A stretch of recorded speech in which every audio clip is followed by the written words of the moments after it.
बहुत सारे किसान भाई पूछ रहे हैं यास तूफान के बारे में अपडेट दीजिए।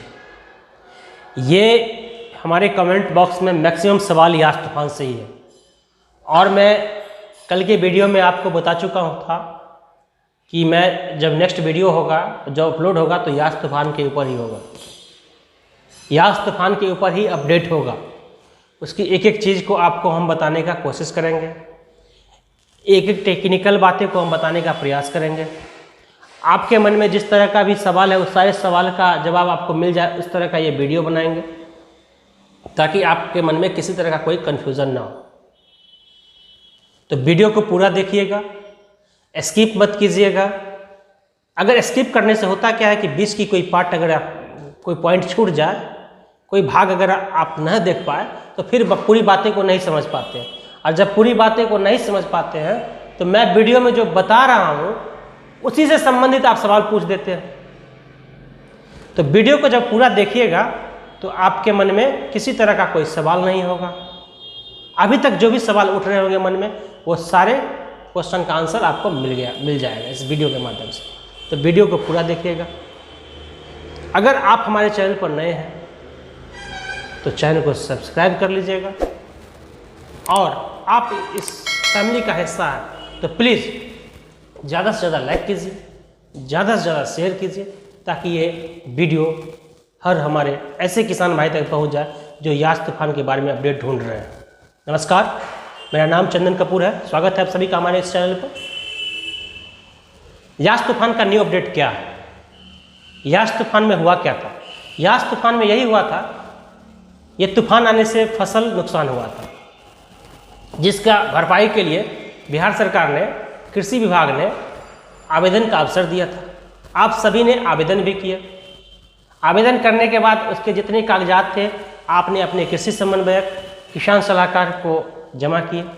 कृषि समन्वयक के द्वारा, एग्रीकल्चर कोऑर्डिनेटर के द्वारा उसको फॉरवर्ड कर दिया गया।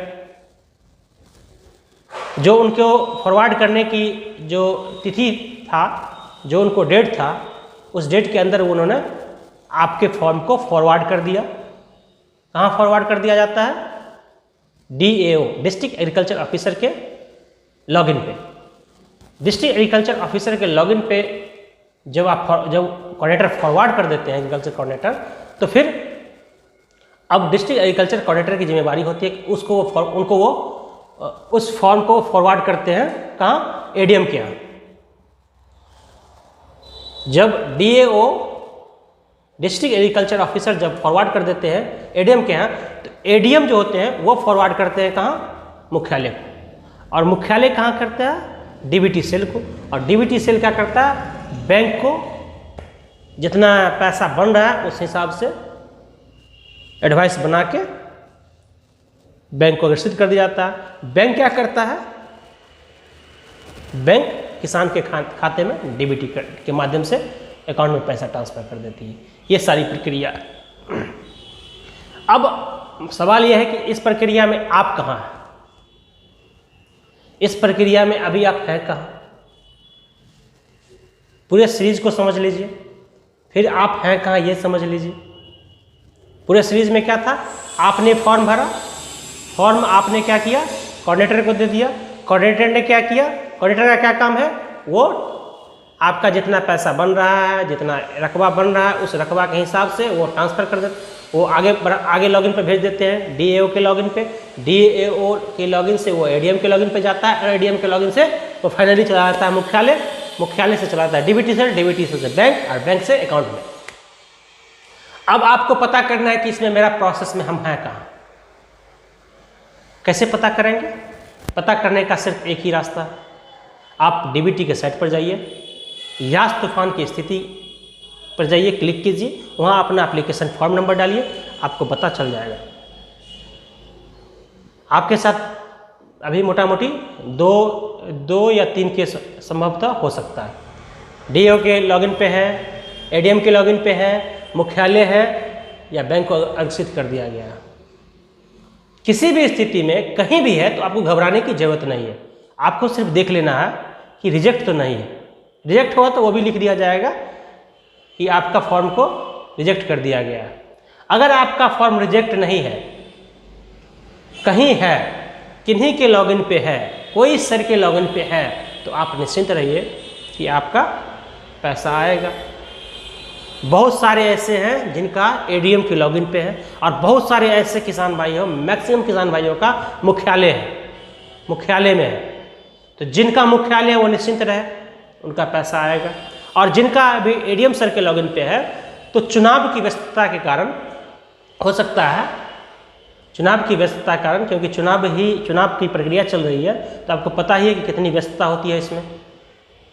तो और चुनाव से बड़ा कोई कार्यक्रम नहीं होता है। भले ही चुनाव का परिणाम ही विकास होता है, लेकिन चुनाव से बड़ा कोई भी कार्यक्रम या कोई भी प्रक्रिया नहीं है। चुनाव सर्वप्रथम है, चुनाव को नहीं छोड़ा जा सकता है। तो चुनावी प्रक्रिया में सभी ऑफिसर, सभी कर्मी, सभी कार्यालय व्यस्त हैं। तो आप ये समझिए कि अगर आपको एडीएम सर के लॉगिन पे है तो वो भी आगे हो जाएगा, मुख्यालय पहुंच जाएगा, जो मुख्यालय वो टीबीटी पहुंच जाएगा। तो मन में यही सवाल होता है कि पैसा कब तक आ जाएगा। सोचते रहते हैं कि पैसा कब तक आ जाएगा, पैसा कब आ जाएगा, पैसा कब खाता में कब आएगा, इसका डेट बता दीजिए। देखिए, उसका कोई निश्चित डेट नहीं है, और जब निश्चित डेट ना हो तो फिर हम आपको कोई डेट नहीं बता सकते। हम आपको मोटा मोटी अनुमानित माह बता सकते हैं, इस महीना में क्लियर हो जाना चाहिए, और वो माह होगा दिसंबर का माह। 12 दिसंबर लास्ट चुनाव है, 14 से 15 तक सारी प्रक्रिया खत्म है चुनाव की। उसके बाद सिर्फ यही काम बचेगी, और आपका जितना भी बकाया होगा, चाहे वो रबी का हो, रबी फसल बीमा का हो, या फिर यास तूफान का हो, ये आप समझ जाइए कि दिसंबर में कंप्लीट हो जाना चाहिए। हर किसान भाई का खाता में, जिनका आवेदन पास है, वो पैसा खाता में आ जाएगा। तो दिसंबर को आप लास्ट डेट मानिए, दिसंबर मंथ, दिसंबर तक आप इंतज़ार कीजिए, और एक बार चेक जरूर कर लीजिए कि आपका फॉर्म है कहाँ। इतना कर लीजिएगा और दिसंबर तक वेट कर लीजिएगा, तो आपका पैसा जरूर आ जाएगा। इसमें और कोई बड़ी बात नहीं है, पैसा आना है। थोड़ा विलम्ब हो रहा है, मैं ये भी कह रहा हूँ कि विलम्ब हो रहा है, लेकिन पैसा आएगा, इंतज़ार कीजिए, दिसंबर तक वेट कीजिए। फिलहाल वीडियो में इतना ही। वीडियो कैसा लगा कमेंट करके जरूर बताइएगा। अगर आप हमारे चैनल पर नए हैं तो प्लीज़ चैनल को सब्सक्राइब कर लीजिए और बेल आइकन का बटन दबा दीजिए। और आप हमारी इस फैमिली का हिस्सा तो प्लीज़ ज़्यादा से ज़्यादा लाइक कीजिए, ज़्यादा से ज़्यादा शेयर कीजिए, ताकि ये वीडियो हर जरूरतमंद किसान भाई तक पहुँच सके। और मन में किसी तरह कोई सवाल हो तो प्लीज़ कमेंट बॉक्स में लिख दीजिए, ताकि हम आपके सवाल का जवाब दे सकें। धन्यवाद। जय जवान, जय किसान, जय विज्ञान।